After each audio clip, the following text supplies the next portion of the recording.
Praise the Lord. Praise the Lord. Oh my soul. Là dân con thề kìa. Là dân cũng son chụp điện. Cái này phim. Và là dân con son chụp điện. Thoại một gồm mình về khai sông đang bày anh đi thang. Nhưng còn còn thật đau đến trong tóc lưng hay có.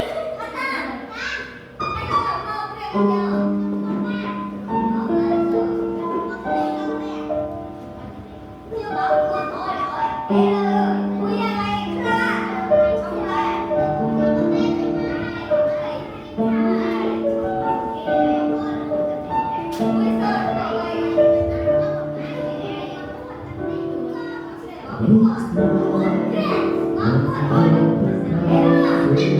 you.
Hãy subscribe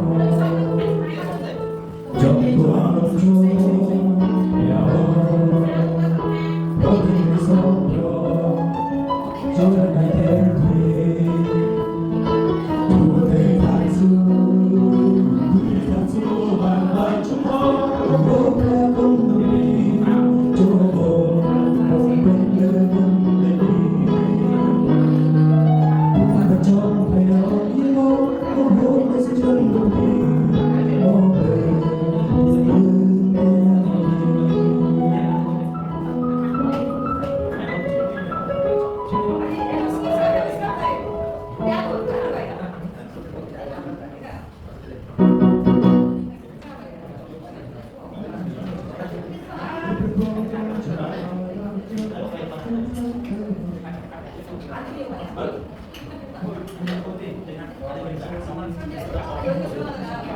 Ghiền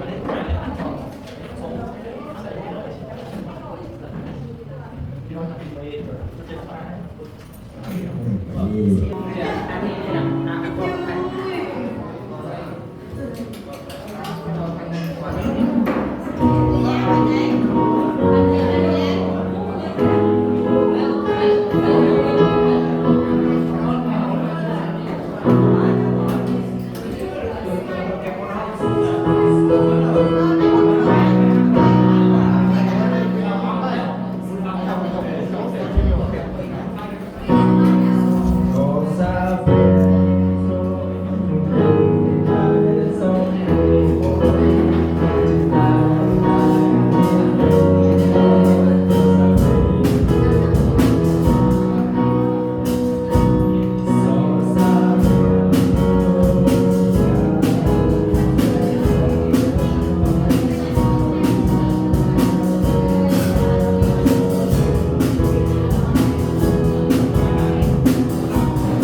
ទាំងសេរីល្អរបស់ព្រះអង្គគឺជារបស់ផងព្រះអង្គ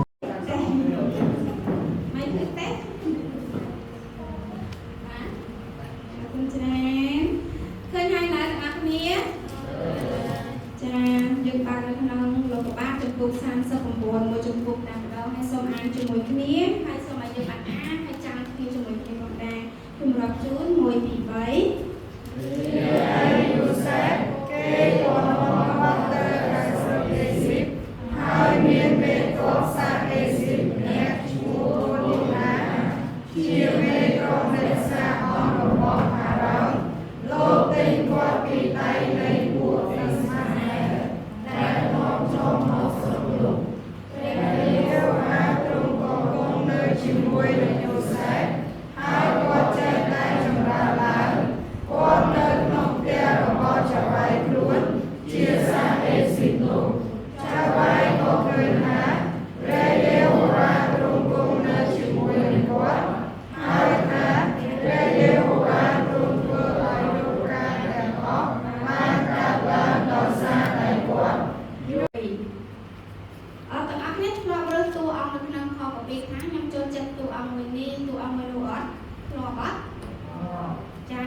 ប៉ុន្តែក្រោយមកទៀតបានរៀនអំពីជីវិតយោសែតចាប់តាមមានចិត្តស្រឡាញ់យោសែតពីព្រោះអីយោសែតនៅក្នុងនោះគេប្រាប់ថាស្អាតតាស្រឡាញ់ខ្លាំងណាស់និយាយលេងទេស្រឡាញ់ផងគាត់មានភាពស្មោះត្រង់ជាមួយនឹងព្រះអង្គនៅក្នុងជីវិតរបស់ផងគាត់យើងឃើញហើយថាជីវិតរបស់ផងគាត់អត់ស្រួលទេតាំងពីវ័យជំទង់មកគាត់ធំមកដោយក្តីស្រឡាញ់របស់ឪពុករបស់គាត់ប៉ុន្តែគាត់អត់ទទួលបានការស្រឡាញ់ពីបងប្អូនរបស់គាត់ទេនៅពេលដែលទាំងអស់គ្នាបានអាននៅក្នុងជំពូក39នេះតើទាំងអស់គ្នាចាប់អារម្មណ៍លើអ្វីជាងគេនៅក្នុងនេះយើងឃើញតួអង្គមាន3យ៉ាងអត់មានយោសែតមានលោកប៉ូទីផាហើយនិងភរិយារបស់គាត់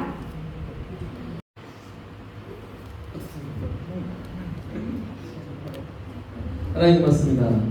하나님께서 오늘 이 시간에 요셉을 통하여 향하여서 우리가 요새부터 향하여서 하나님께서 오늘 우리에게 하신 말씀을 우리 한 사람 한 사람이 잘 기억하기 원합니다. 정말로 요셉처럼 우리가 하나님을 섬김에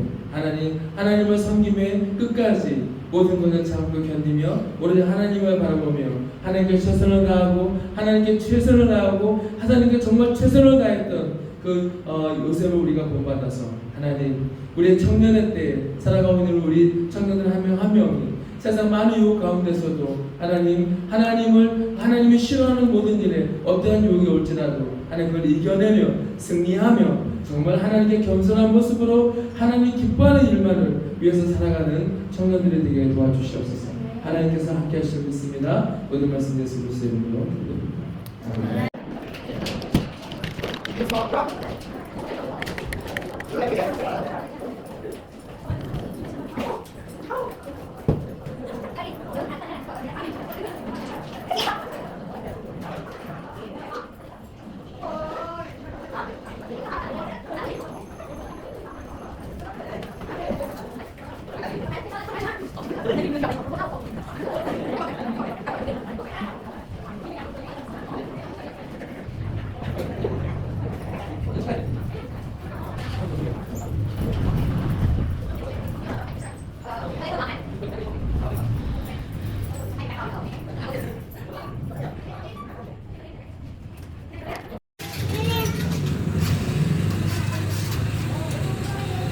Nè cái miếng sao, Thanh nói trong tay khẩu chiều này miếng sao mình